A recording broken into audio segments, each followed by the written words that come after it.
Hello everyone.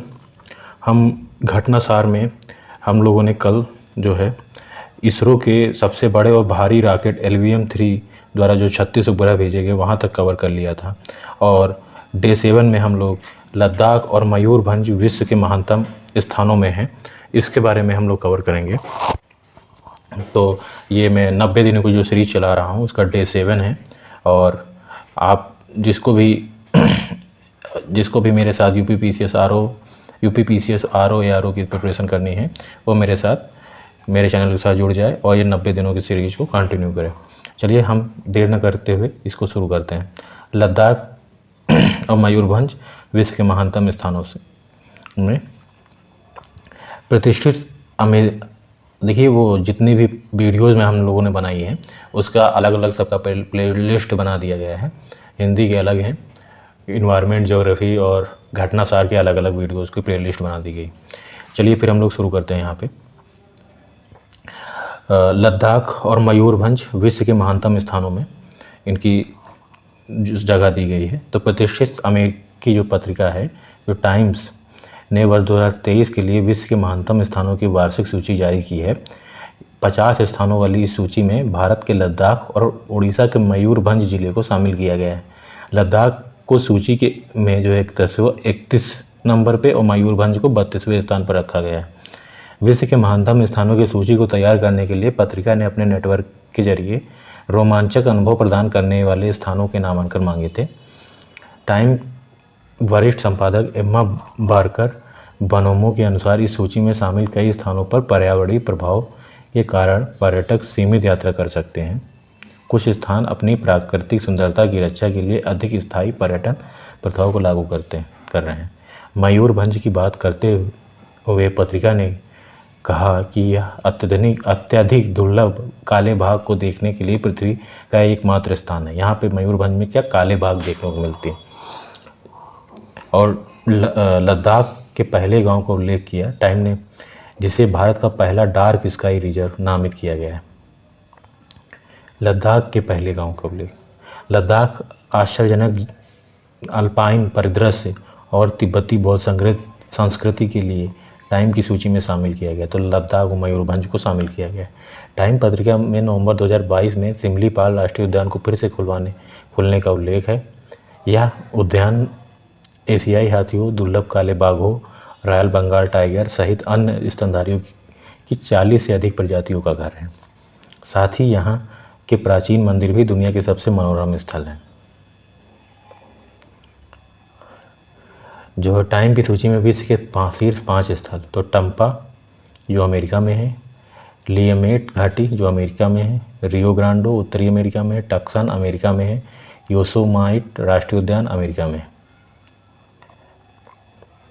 फिर इसके बाद हम लोग आते हैं, इस सूची में मिस्र के गीजा और सक्कारा, फ्रांस के डाइजन को फूड हब में शामिल किया है।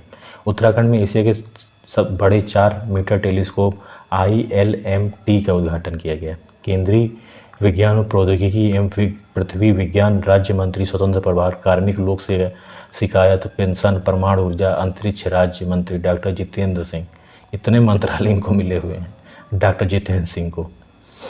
ठीक है, स्वतंत्र प्रभार, समझ रहे ना कि कैबिनेट की मीटिंग में हिस्सा नहीं लेंगे, बट ये अपने जो मंत्रालय है उसमें शीर्ष पर होंगे।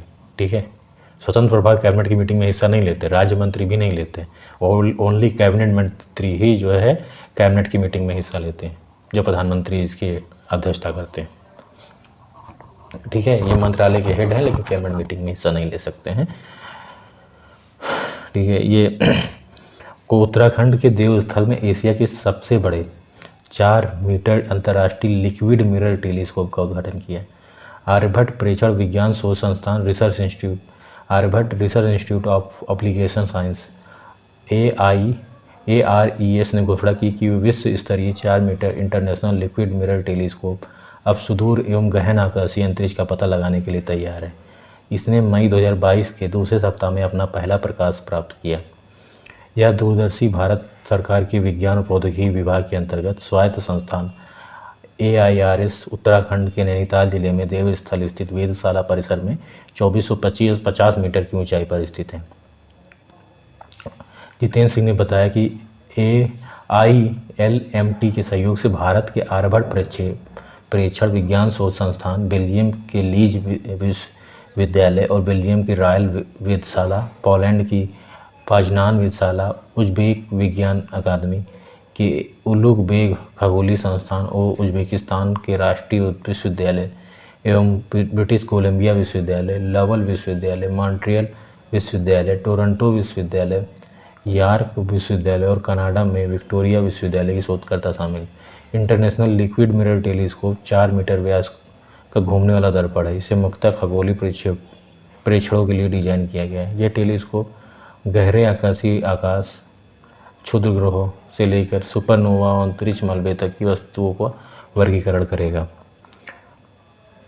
टेलीस्कोप में प्रकाश को एकत्र करने और संकेंद्रित करने के लिए तरल पारे की एक पतली परत सी बनी है जो 4 मीटर व्यास को घूमने वाला दर्पण लगा है। जापान के प्रधानमंत्री की भारत यात्रा। फूमियो किशिदा जो जापान के प्रधानमंत्री हैं, ये मार्च में भारत दौरे पर आए हैं, है ना, 14वें भारत जापान वार्षिक शिखर सम्मेलन बैठक के लिए। ठीक है, 14वें भारत जापान वार्षिक शिखर सम्मेलन में बैठक के लिए प्रधानमंत्री मोदी और उनके जापानी समकक्ष फूमियो किशिदा ने भारत जापान वैश्विक रणनीति साझेदारी का विस्तार करने का संकल्प लिया और कहा कि शांतिपूर्ण, स्थिर और समृद्ध हिंद प्रशांत के लिए महत्वपूर्ण है कि दोनों प्रधानमंत्रियों के बीच वार्षिक शिखर वार्ता के दौरान 2 समझौते पर हस्ताक्षर भी हुए। हैदराबाद हाउस में दोनों प्रधानमंत्रियों ने भारत जापान द्विपक्षीय संबंधों में हुई प्रगति की समीक्षा की। रक्षा उपकरण और औद्योगिक उपयोग, व्यापार, स्वास्थ्य और डिजिटल साझेदारी पर विचारों का आदान प्रदान किया। शिखर बैठक के बाद जारी संयुक्त प्रेस वक्तव्य में प्रधानमंत्री मोदी ने कहा, भारत जापान विशेष रणनीति और वैश्विक साझेदारी हमारी साझा लोकतांत्रिक मूल्यों और अंतर्राष्ट्रीय पटल पर कानून के सम्मान पर आधारित है। इस साझेदारी को मजबूत बनाना दोनों देशों के लिए तो महत्वपूर्ण है ही, इससे हिंद प्रशांत क्षेत्र में शांति, समृद्धि, स्थिरता को बढ़ावा मिलता है। प्रधानमंत्री मोदी ने बताया कि सेमीकंडक्टर और अन्य महत्वपूर्ण प्रौद्योगिकियों में विश्वस्त आपूर्ति श्रृंखला के महत्व पर भी दोनों नेताओं के बीच सार्थक चर्चा हुई। पिछले साल भारत में 5 लाख करोड़ येन के निवेश के जापान के लक्ष्य को उल्लेख करते हुए मोदी ने कहा, यह संतोष का विषय है कि इस दिशा में अच्छी प्रगति हुई। प्रधानमंत्री मोदी ने भारत जापान औद्योगिक प्रतिस्पर्धात्मक भागीदारी की स्थापना का भी उल्लेख किया। इम्पोर्टेंट, ठीक है, भारत जापान औद्योगिक प्रतिस्पर्धात्मक भागीदारी, India Japan industrial competitiveness partnership की जो है स्थापना का भी उल्लेख किया। मोदी ने कहा कि Mumbai Ahmedabad high speed rail परियोजना पर हम तेज़ी से आगे बढ़ रहे हैं। भारत और जापान वर्ष 2023 को टूरिज्म एक्सचेंज वर्ष के रूप में मना रहा है। ये this is important, tourism exchange वर्ष। अभी हम लोगों ने देखा था कि जो संघाई सहयोग कॉरपोरेशन एससीओ का जो है वो 2024 को किस रूप में मना रहे हैं, तो ध्यान देखिए, ये उतर गया मेरे ध्यान से। इसको आप जो है, मैं याद करूँगा, मैं इसको कमेंट बॉक्स में लिख दूँगा कि एससीओ क्या मना रहा है 2024 में, ठीक है। अभी मुझे याद नहीं आ रहा। ये देखिए, 2023 को भारत और जापान टूरिज्म एक्सचेंज वर्ष के रूप में मना रहे हैं। इसके लिए दोनों देशों ने connecting Himalayas with mount Fuji, जो माउंट फूजी है ये जापान में है और Himalaya, connecting Himalayas with mount Fuji नाम का थीम चुना है, ठीक है, जो टूरिज्म एक्सचेंज वर्ष के रूप में मना रहे हैं। शिखर वार्ता के दौरान हुए 2 समझौतों से एक Mumbai Ahmedabad high speed rail corridor के लिए ऋण की चौथी किस्त को लेकर है। इसके लिए जापान इंटरनेशनल कोऑपरेशन एजेंसी 100 अरब येन का कर्ज प्रदान करेगी, जो करीब 18,000 करोड़ रुपए होता है।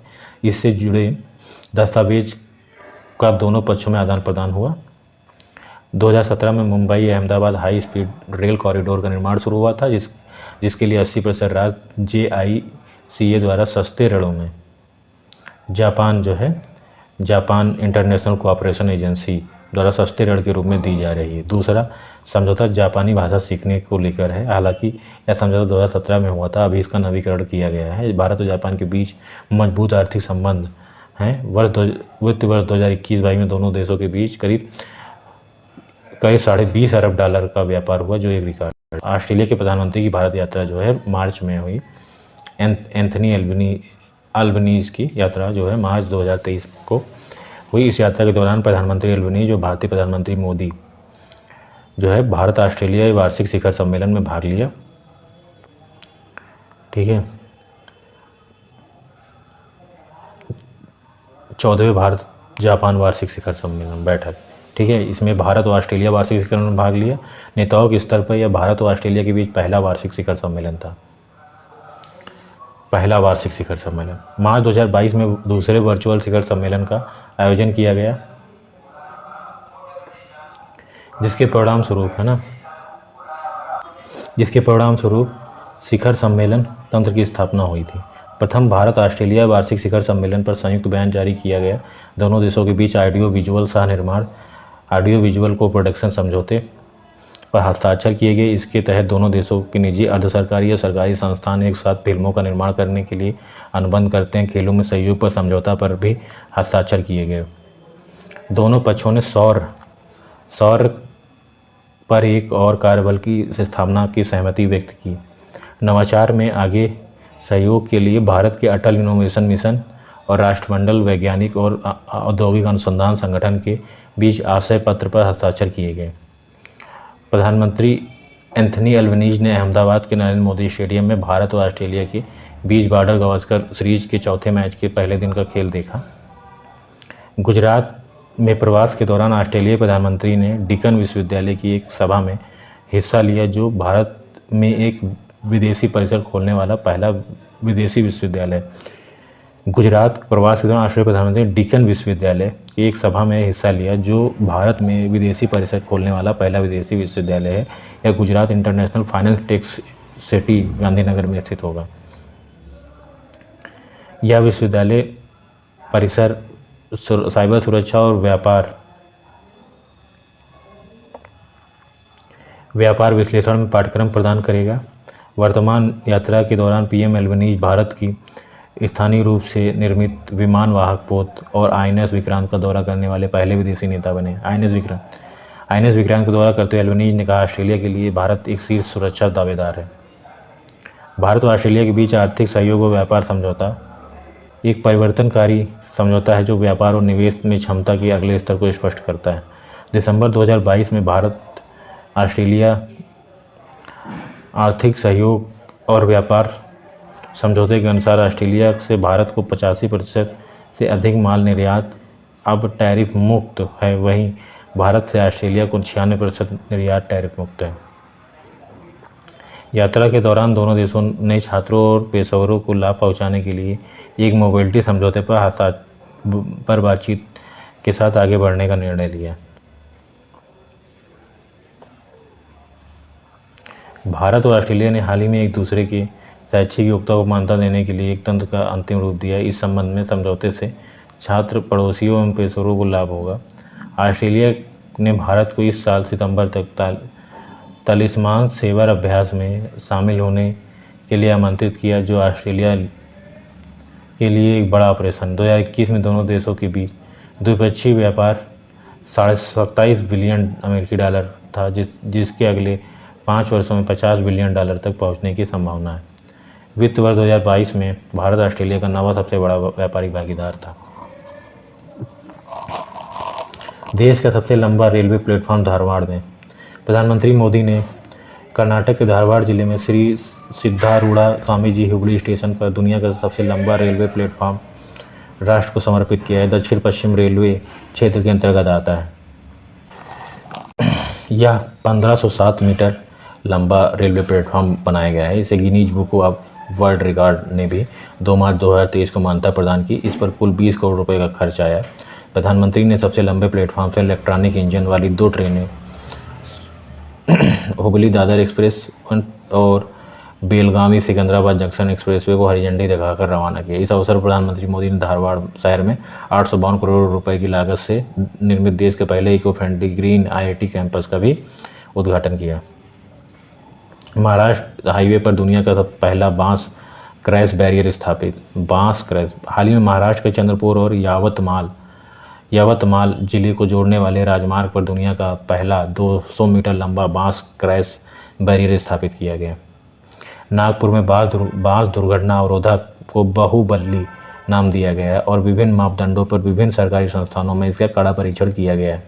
इस अवरोध को बनाने में उपयोग की जाने वाली बांस की प्रजाति बम्बूसा बल्कोवा है, जिसे क्रोसोटो तेल के साथ उपचारित किया गया है और पुनर्चक्रित उच्च घनत्व वाली पॉलीएथिलीन के साथ लेपित किया गया है। दुनिया के पहले 200 मीटर लंबे बैम्बू कैश बैरियर के विकास के साथ आत्मनिर्भर भारत को प्राप्त करने की दिशा में असाधारण उपलब्धि हासिल की गई, जिसे वाड़ी वरोरा राजमार्ग विदर्भ महाराष्ट्र में स्थापित किया गया है। यह बम्बू क्रैश बैरियर, जिसे बाहुबली नाम दिया गया है, का पीथमपुर इंदौर में नेशनल ऑटोमोटिव ट्रैक्स जैसे विभिन्न सरकारी संस्थानों में कठोर परीक्षण किया गया।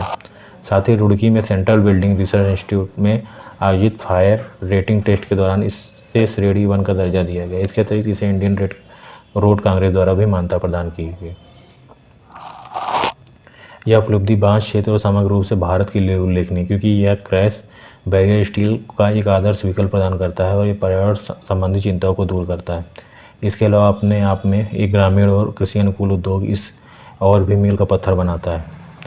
क्रैश बैरियर राजमार्ग के किनारे लगाए जाते हैं, जिससे कोई तेज रफ्तार वाहन अनियंत्रित होकर सड़क के नीचे न जा सके। असम का चराई देव मैदान यूनेस्को के विश्व धरोहर स्थल। असम के मुख्यमंत्री हेमंत बिस्व शर्मा ने हाल ही में घोषणा की कि केंद्र सरकार ने असम के चराई देव मैदान को विश्व धरोहर स्थल के रूप में नामित करने का प्रस्ताव यूनेस्को को भेजा है। हेमंत बिस्व शर्मा ने इसके बारे में 16 जनवरी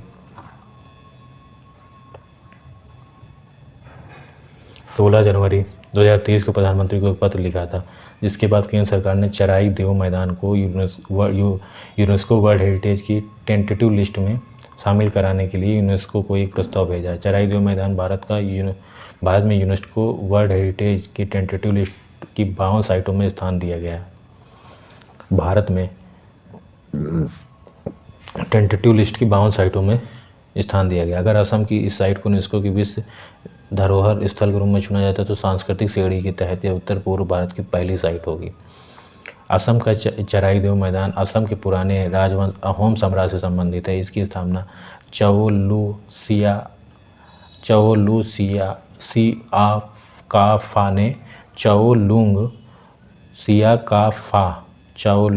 सियाकाफा ने 1253 में की थी। इसे असम का पिरामिड के रूप में जाना जाता है। यह ऐतिहासिक स्थल शिवसागर शहर से लगभग 28 किलोमीटर दूर स्थित है। चराई देव को अहोम राजवंश के टीले वाली दफन प्रणाली के रूप में जाना जाता है। चराई देव मैदान अहोम सम्राट की कब्रगाह थी और अहोम समुदाय के लिए एक पवित्र स्थान भी। चराई देव मैदान का महत्व असम के अहोम समुदाय के बीच अधिक है। यह अहोम राजवंश की पहली राजधानी थी। चराई देव गुवाहाटी से 400 किलोमीटर पूर्व में स्थित है। अहोम समुदाय से जुड़े लोगों ने 18वीं शताब्दी में हिंदू रीति रिवाज से दाह संस्कार पद्धति को शुरू कर दिया था और दाह संस्कार के बाद राख को चराई देव के मैदान में दफनाना शुरू कर दिया था। इंडियन स्टेट एनर्जी ट्रांजिशन हाल ही में ऊर्जा अर्थशास्त्र और वित्तीय विश्लेषण संस्थान और इसको ऊर्जा एनर्जी इकोनॉमिक एंड फाइनेंस विश्लेषण संस्थान और EMBR ने energy transition India status report जारी की है। India state energy transition report में 16 भारतीय राज्यों का विश्लेषण किया गया है, जो देश की कुल ऊर्जा खपत का 90% हिस्सा है। इस प्रदर्शन को विश्लेषण करने के लिए स्टेट इलेक्ट्रिसिटी ट्रांजिशन नामक एक स्कोरिंग प्रणाली तैयार की गई। इस विश्लेषण के तहत 4 आयामों को ट्रैक किया गया है: पावर सिस्टम का प्रदर्शन, डीकार्बनाइजेशन, पावर इकोसिस्टम की तैयारी तथा नीतियाँ और राजनीतिक प्रतिबद्धता। इन आयामों के आधार पर किसी राज्य की जीवाश्म ईंधन आधारित बिजली संयंत्रों से स्थानांतरित करने की क्षमता, हरित बाजार को प्रोत्साहित करने की उसकी क्षमता, बिजली क्षेत्र को डीकार्बनाइजेशन करने के लिए सरकार की नीति को ट्रैक किया जाता है। ऊर्जा संक्रमण, सौर पवन सहित लिथियम आयन बैटरी जैसे नवीकरणीय ऊर्जा स्रोतों के उत्पादन और खपत के लिए जीवाश्म ईंधन आधारित बिजली संयंत्रों से ऊर्जा का वैश्विक बदलाव है। रिपोर्ट के मुख्य बिंदु अगर देखें कर्नाटक गुजरात स्वच्छ बिजली के लिए भारत के परिवर्तन में सबसे अधिक प्रगति करने वाले राज्य हैं। ट्रैकिंग के लिए उपयोग किए जाने वाले सभी 4 आयामों में अच्छा प्रदर्शन करने वाला एकमात्र राज्य कर्नाटक है। यह मुख्य रूप से अपनी अनुकूल नीतियों और एक सहज परिवर्तन के कारण राजनीतिक प्रतिबद्धताओं के कारण अच्छा कर रहा है। बिजली क्षेत्र को डिकार्बोनाइज करने के मामले में कर्नाटक के बाद गुजरात का स्थान है। सभी 4 आयामों में अच्छा प्रदर्शन के मामले में कर्नाटक के बाद राजस्थान दूसरे स्थान पर है। वहीं जहां नवीकरणीय ऊर्जा कुल बिजली मिश्रण का 29% आपूर्ति करती है, जिससे यह अक्षय ऊर्जा की सबसे बड़ी स्थापित क्षमता वाला राज्य बन गया। जब पंजाब और हरियाणा ने ऊर्जा परिवर्तन में बड़े कदम उठाए, वहीं सबसे अधिक बिजली की मांग वाले महाराष्ट्र को बहुत धीमी अक्षय ऊर्जा लाने का सामना करना पड़ रहा है। मानव रहित यातायात प्रबंधन प्रणाली स्काई यूटीएम, ठीक है, 8 जनवरी 2023 को केंद्रीय मंत्री नितिन गडकरी 8 फरवरी ने स्काई यूटीएम का अनावरण किया, जो दुनिया की सबसे अत्याधुनिक मानव रहित यातायात प्रबंधन प्रणाली। स्काई यूटीएम एक हवाई यातायात प्रबंधन प्रणाली है जो मानव रहित हवाई यातायात को मानव युक्त विमानन हवाई क्षेत्र के साथ एकीकृत करता है। यह प्रति घंटे 4,000 उड़ानें और प्रतिदिन 96,000 उड़ानें संभालने में सक्षम है। गुरुग्राम स्थित drone delivery company sky air mobility ने इस मानव रहित हवाई यातायात प्रबंधन प्रणाली को विकसित किया है। यह सभी ड्रोन और अन्य मोबिलिटी ऑपरेटर को स्थितिजन्य जागरूकता और स्वायत्त नेविगेशन और जोखिम मूल्यांकन प्रदान करेगा। स्काई यूटीएम द्वारा अब तक 3,000 से अधिक सफल BVLOS beyond visual of line of site drone उड़ानों का समर्थन किया गया है। स्काई यूटीएम यूवी संचालन के 255 से अधिक मापदंडों को कैप्चर करता है और उन्हें अपने ब्लैक बॉक्स में संग्रहित करता है। उड़ीसा देश का पहला झुग्गी मुक्त राज्य। उड़ीसा सरकार ने भारत में पहला झुग्गी मुक्त राज्य बनने की महत्वाकांक्षी लक्ष्य पूरा किया। इसके तहत राज्य के सभी झुग्गियों को अपग्रेड करने के लिए जगह मिशन कार्यक्रम चलाया जा रहा है। इस मिशन के जरिए पिछले 5 वर्षों में 1,75,000 परिवारों को भूमि पट्टा प्रदान किया गया। वर्ष 2019 में उड़ीसा के जगह मिशन को झुग्गी वासियों की भूमि सुरक्षा प्रदान करने के लिए वर्ल्ड हैबिटेट अवार्ड भी मिला था। उड़ीसा राज्य ने हाल ही में 5T पहल जगह मिशन के लिए union habitat world habitat award 2023 इस पहल ने अवार्ड जीता है ना। पहल ने अवार्ड दूसरी बार जीता है। जगह मिशन उड़ीसा में चलाया जा रहा है। यह एक स्लम अपग्रेडिंग प्रोग्राम है जिसकी मदद से झुग्गीवासियों के जीवन को सशक्त बनाया जा रहा है। तो यहाँ पे राष्ट्रपति भवन के ऐतिहासिक मुगल गार्डन का नाम अब अमृत उद्यान कर दिया गया। ठीक है, जो मुगल गार्डन था उसका नाम अब अमृत उद्यान कर दिया गया है। ये जो है आम जनता के दर्शनार्थ है, तो इसे 31 जनवरी 2023 को खोला गया और 26 मार्च 2023 के लिए जनता तक खुला रहता है। 31 जनवरी से 26 मार्च तक यह खुला रहेगा अमृत उद्यान जो मुगल गार्डन था। और जो राजपथ था उसे कर्तव्य पथ कहा गया है। ठीक है, जो कि राजपथ को पहले कहा जाता था किंग्स वे। ठीक है, देश का सबसे लंबा एक्सप्रेसवे दिल्ली मुंबई के पहले फेज का उद्घाटन। प्रधानमंत्री मोदी ने सबसे लंबे दिल्ली मुंबई एक्सप्रेसवे के पहले फेज दिल्ली दौसा लालसोट खंड को 12 फरवरी 2023 को राष्ट्र को समर्पित किया। इसकी लंबाई जो है 246 किलोमीटर है। इसे 12,150 करोड़ रुपए से अधिक लागत और कुछ नहीं। देखो, इसकी लंबाई 246 किलोमीटर है। ठीक है, दिल्ली मुंबई एक्सप्रेस की विशेषताएं। निर्माण के बाद यह भारत का सबसे लंबा एक्सप्रेसवे होगा। इसकी कुल लंबाई 1386 किलोमीटर है। जो ये दिल्ली दौसा से लालसोट खंड का जो उद्घाटन किया गया है 246 किलोमीटर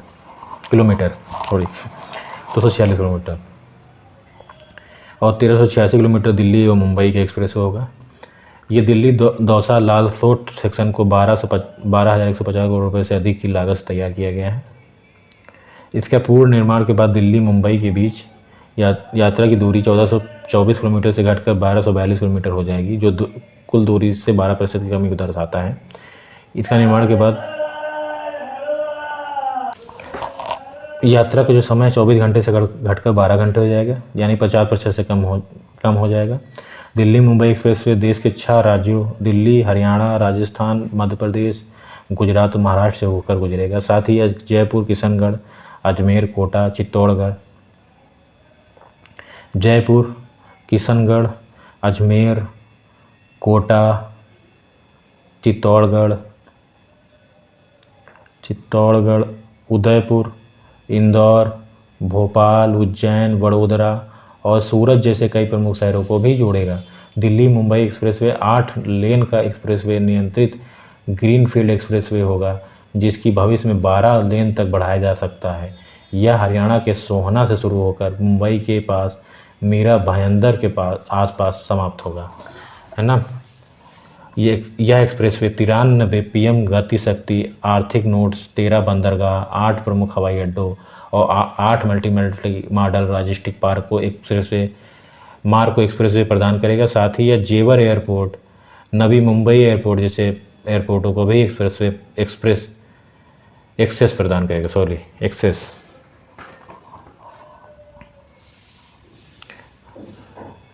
इसरो का सबसे छोटा रॉकेट SSLV-D2 लॉन्च किया गया है।